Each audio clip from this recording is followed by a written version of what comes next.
My stepmother demanded I give half my apartment to her daughter. I said no and discovered the truth about who she really is. Update 1. The demand. I never imagined I'd be writing something like this. 5 years ago, I was a 26-year-old watching my mother fade from cancer. She was 56. Too young. Far too young. I sat by her hospital bed during my lunch breaks, pretending to eat sandwiches I couldn't taste while she pretended she wasn't in pain. I held her hand on nights when the pain made sleep impossible for both of us, when the morphine wasn't enough but she wouldn't ask for more because she wanted to stay present, stay lucid, stay with us for as long as possible. I watched my father, then 53, crumble in slow motion, becoming a hollowed-out version of the man who'd raised me. He stopped eating properly. Lost 15 pounds in 2 months. His hair seemed to gray overnight, and his eyes developed this distant quality, like he was already rehearsing a life without her even while she was still breathing. The last thing my mother said to me, really said, while she was still coherent, was about my father. "Take care of him," she whispered. "He's going to need you. Promise me you'll stay close." I promised. I meant it with every fiber of my being. When she finally passed, I thought the worst was over. I thought the funeral, the burial, the emptying of her closet, the thanking of casserole-bearing neighbors, I thought those were the hard parts. I was catastrophically wrong. My father and I grieved together for 2 years. We'd meet at her grave on Sundays. We'd cook her recipes badly, then laugh through our tears at how she would have critiqued our technique. We leaned on each other in that broken way people do when they've lost the center of their universe. I thought we'd navigate our grief together indefinitely. Then he met someone. She appeared at a grief support group, a woman who claimed to be a widow herself. 49 years old, soft-spoken, understanding. She said all the right things. She held my father's hand when he cried. She told him she knew exactly what he was feeling because she'd lost her husband too. She seemed to understand the specific texture of losing a spouse, the particular kind of loneliness that nothing else quite matches. My father started dating her quietly at first. Then seriously. When he told me, I was cautiously supportive. He deserved happiness. After losing my mother, after those 2 years of shared grief, I wanted him to find some light again. I had no idea what was coming. She was charming at first, my stepmother. Attentive to my father, respectful to me, always saying precisely the right things. "I could never replace your mother," she'd say with that practiced sincerity. "I just want your father to be happy." She moved in after a year of dating. Brought her daughter for visits, a quiet 25-year-old who seemed pleasant enough at the time. My father married her 3 years ago. I attended the wedding. I gave a toast. I tried to embrace this new chapter, even as something in my gut whispered that the sweetness had an edge I couldn't quite identify. Her suggestions were demands in disguise. Her requests were requirements dressed in pleasant language. She was taking over, and I could feel it happening even if I couldn't articulate it. Meanwhile, I built a life. I processed my grief through work, saved every dollar I could, stayed focused on creating something stable. At 28, I bought my own apartment for $146,000. It was small, but it was mine. My mother never saw it, but I think she would have been proud. I decorated it with some of her things. Her favorite painting, a watercolor of sunflowers she bought at a craft fair when I was 10, hangs in my living room. Her recipe box sits on my kitchen counter, filled with cards in her handwriting that's faded but still legible. The quilt she made me for my 20th birthday covers my bed. The apartment isn't just property. It's a memorial. A continuation. A place where her memory lives alongside my future. But since marrying my stepmother, my father has changed. He's quieter. More deferential. He checks with her before making plans with me. He stopped visiting my apartment. She thinks it's too far, or she planned something. When I visit the family home, my mother's home, now my stepmother's domain, I notice something that made my stomach drop. My mother's photos are gone. Her furniture has been replaced. Her presence has been systematically erased. My stepmother has redecorated my father's grief away, and he's let her do it. I mourn this secondary loss in silence, wondering where the man I knew has gone. The dinner invitation came on a Tuesday. My stepmother cooked. She'd made clear it was her kitchen now. She'd replaced my mother's pots and pans within months of moving in. Her daughter was there, looking bored but somehow expectant. My father was nervous, wouldn't meet my eyes. Something was coming. I could feel it. After dinner, my stepmother cleared her throat with that theatrical precision she's perfected. "We need to discuss something important. As a family." I noted the word family, a weapon she wields to include herself and her daughter in things they have no right to. My daughter needs stability, she began. She's had a difficult time, and she needs a foundation to build on. A home. I waited, my stomach tightening. You have an apartment. A nice one. And you're single, no children, plenty of earning years ahead. She smiled that smile I'd come to recognize as a warning sign. We think you should add her name to your apartment. Co-ownership. Your step-siblings now. Family shares with family. This would show you truly accept us. Her daughter nodded, looking at me like I was a vending machine that hadn't dispensed yet. I looked at my father. Dad, is this what you want? He wouldn't look up. When he spoke, his voice was quiet, defeated. She's part of our family now. We should help family. Your mother would have wanted. Don't. I cut him off, my voice harder than I intended. Don't use Mom to justify giving my apartment to a stranger. My stepmother's expression shifted. She's not a stranger. She's your stepsister. I met her 3 years ago. I bought that apartment before I knew she existed. She's not my sister. She's someone my father's new wife brought into our lives. There's a difference. She shifted tactics then, her voice going softer, wounded. I see. So we're not really family to you. We're just intruders. People you tolerate because your father made a choice. She reached for my father's hand. I told you he never accepted us. I told you he still sees me as the woman who replaced his mother. My father looked pained, caught between his new wife and his son. If you can't share with family, my stepmother continued, maybe you never wanted a family at all. Update 2. Standing my ground. I took a breath. Then another. I reminded myself that losing my temper would only give her ammunition. I accepted my father's marriage. I came to the wedding. I gave a toast. I've attended dinners, holidays, tried to build a relationship. But acceptance doesn't mean giving away my property. My apartment has nothing to do with whether I accept you. It has to do with the fact that I bought it. With MY money. From MY work. Before your daughter was part of any equation. She didn't earn it. She didn't contribute to it. She doesn't get to own it. Her daughter spoke then, her voice petulant in a way that made her seem younger than her 25 years. You have so much and I have nothing. It's not fair. I looked at her, really looked at her for maybe the first time. Life isn't fair. I had a mother who died when I was 26. You have a mother who's trying to give you my apartment. We've both had unfair things happen. The difference is I worked to build something after my unfair thing. What have you built after yours? You don't know what I've been through. You're right. But I know what you haven't done. Worked. Saved. Built. Tried. My apartment is the result of trying. Show me yours. Let me be clear about my stepsister's situation. She has no job, no education beyond high school, no visible ambition. She's lived with various boyfriends, then back with her mother, then with boyfriends again. Currently boyfriendless and between situations. Her mother frames this as finding herself, and the economy is hard for young people. The reality is that she's never tried. Never held a job longer than a few months. Never pursued education. Never built anything. She's 25 going on 15, and her mother has enabled every moment of it.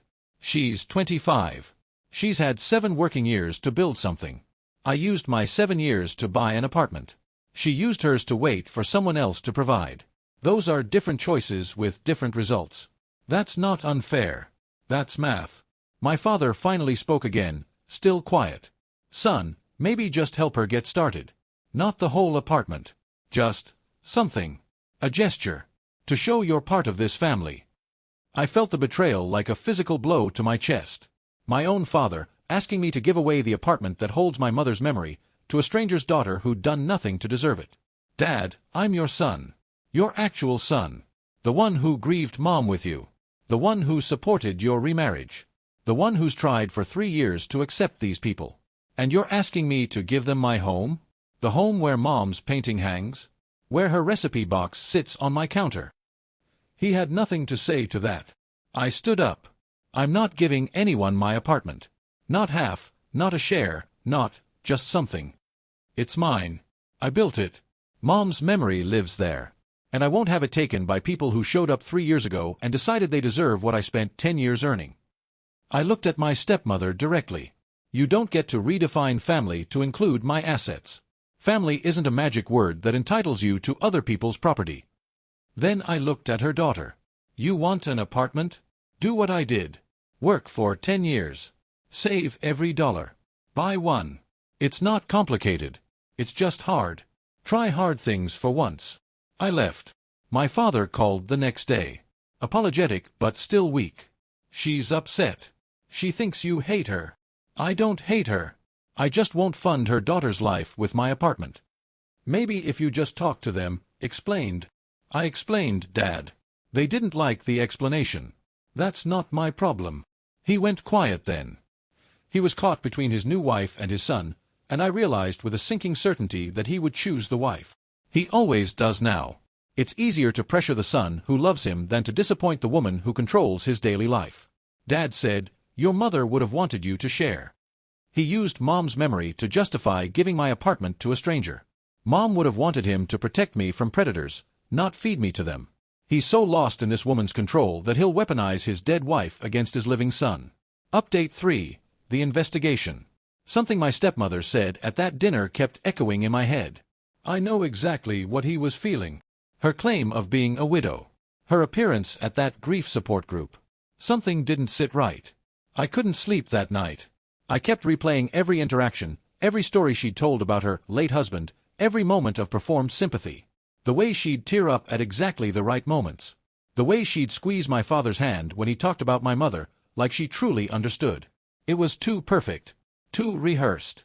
I started paying attention. Started asking around about her. A family friend, someone who'd known my parents for decades, mentioned something that made my blood run cold. You know her first husband didn't actually die, right? I stared at him. What? Yeah, I heard from someone at the support group. He divorced her.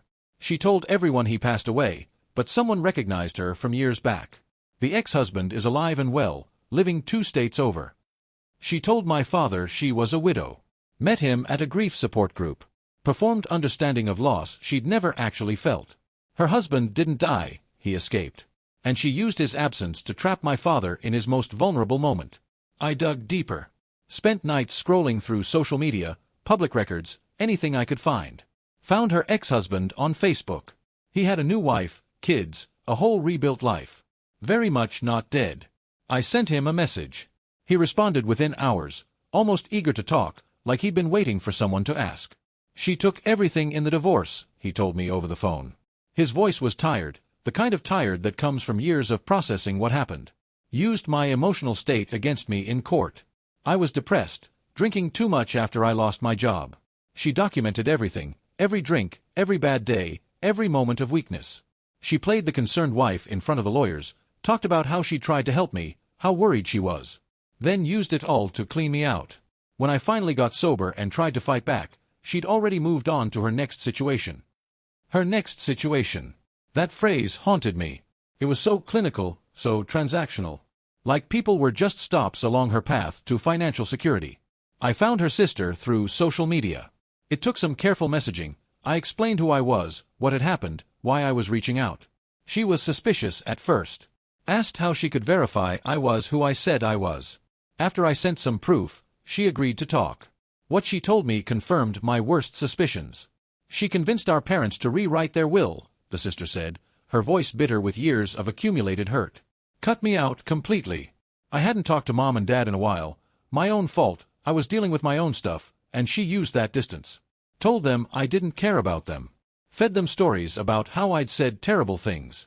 By the time they died 4 years ago, the will left everything to her. The house. The savings. Everything. I got nothing. Her sister told me stepmother convinced their elderly parents to rewrite their will. Cut sister out completely. Took everything. That's who my father married. A professional taker. And she's been training her daughter in the same craft. I'm just the latest target who said no. She's a professional, the sister continued. She finds vulnerable people and takes what they have. Your father is just her latest project. I printed out everything. The messages from the ex-husband. Screenshots of his very much alive social media presence. The sister's account. The dates that proved the timeline of her deceptions. Update 4. The confrontation. I met with my father alone. Chose a coffee shop, neutral ground, public space where neither of us could raise our voices. I arrived early, ordered a black coffee I had no intention of drinking, and rehearsed what I was going to say. He looked nervous when he walked in, probably expecting another argument about the apartment. His hair was grayer than I remembered. He'd aged 10 years in the 3 since he'd married her, and I wondered if he even noticed. "Thanks for meeting me," I said. "Of course." He sat down, ordered a coffee, fidgeted with a sugar packet. "Look, about the apartment. That's not what this is about." I pulled out the folder I'd prepared. "I need you to read something." I showed him what I'd learned. The lie about being a widow. The ex-husband who was alive and well. I had screenshots of his social media, photos of him with his new family, happy and healthy. The sister who'd been cut out of the inheritance. The court documents from the divorce that showed exactly how she'd orchestrated it. The pattern. My father's face went through stages as he read. Denial first, his jaw tight, shaking his head, making small noises of disbelief. Then confusion, reading certain parts twice, 3 times, as if the words might rearrange themselves into something more palatable. Then fear, a dawning horror that crept across his features like a spreading stain. "She told me her husband died." His voice cracked. He looked up at me with eyes that were wet, lost. "She cried about it. Told me about the funeral, about scattering his ashes. She was so detailed. He didn't die, Dad. She lied to get close to you. She's done this before. She takes from people. That's what she does.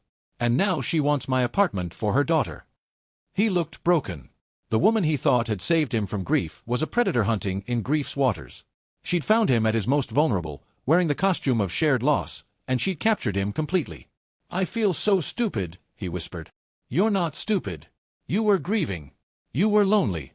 She knew exactly how to exploit that. "What do I do?" he asked, and he sounded like a child.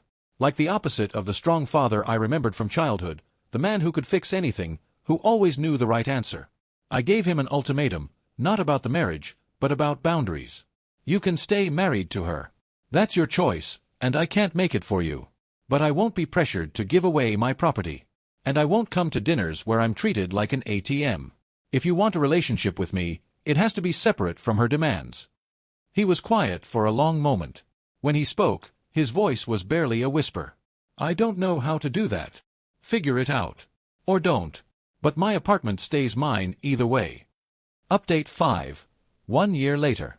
It's been a year since that conversation in the coffee shop. My father is still married to my stepmother. He's too deep, too dependent, too scared to leave. The fear of being alone again after losing my mother, she weaponized that fear perfectly. She knew exactly what strings to pull and has been pulling them ever since. Father is still married to her. I asked him why. He said he's scared to be alone. So he chose a predator over solitude. Chose a woman who erased mom's photos over grieving properly.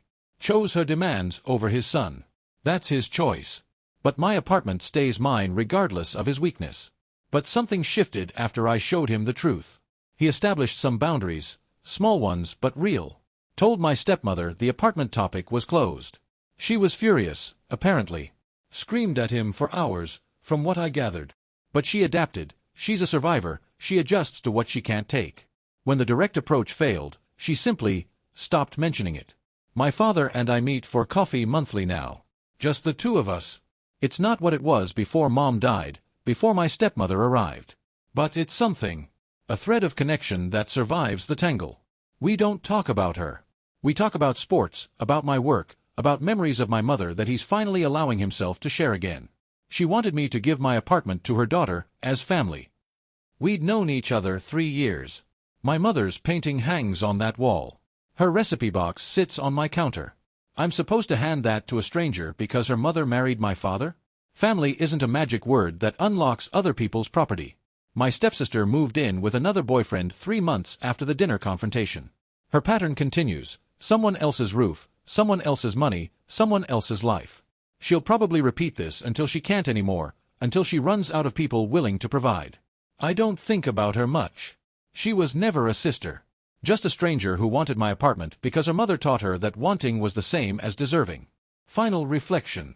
I'm sitting in my apartment as I write this.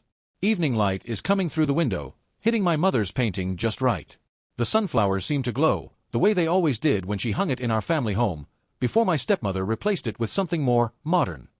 I bought this painting from her estate when we were dividing her things. Technically, I didn't need to buy it. Nobody else wanted it. But I insisted on paying the appraised value, splitting it among the family, because that's what she would have wanted. Fair. Equitable. Even when it didn't need to be. I'm cooking from my mother's recipe box tonight. Her handwriting on the cards, faded but still legible after all these years. She wrote these recipes over decades, adding notes in the margins. Dad likes extra oregano. Double the sauce for the church potluck. This one is for when someone's sad. Tonight it's her beef stew, the one she made every Sunday during winter when I was growing up. The apartment smells like childhood, like comfort, like her. I keep Mom's painting in the living room. Her recipe box in the kitchen. The quilt she made on my bed, a project that took her 2 years, finished just months before her diagnosis. My apartment is where her memory lives alongside my future. Stepmother wanted to install her daughter in that space. Let her daughter sleep under Mom's quilt. Cook from Mom's recipes.